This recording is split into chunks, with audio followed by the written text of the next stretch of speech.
Müsayyibə dedi müsayyib elə cahilin balalarımı istəyir 11 ildir balalarımı görməmişəm Ərz elədi ya can Bəğdad aram Mədinə aram Qurdu müsayyib imanı kamil elə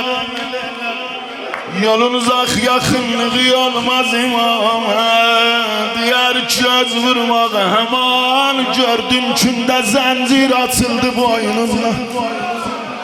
İndi mən ölüm 11 il dövülməyən qapını yan nəzərə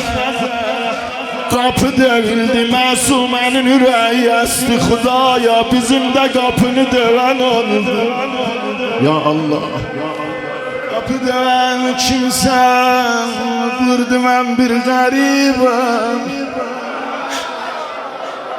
Ərz elədi qərib Babamdan eşitmişəm Qəriblərin duası tez müstəcab Mənim də bir musafirim var Dua elə mənim də babam gəlsin Bunu deyəndə buyurdu qızım aç qapını Qərib baban gəlir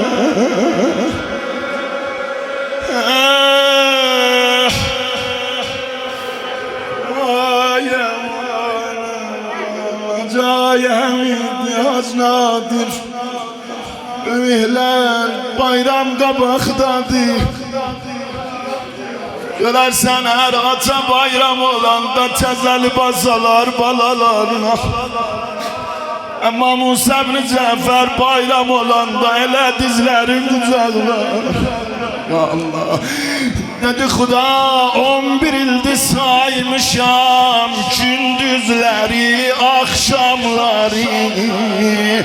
Bir fəqət Allah bilir nə çəkmişəm bayramlar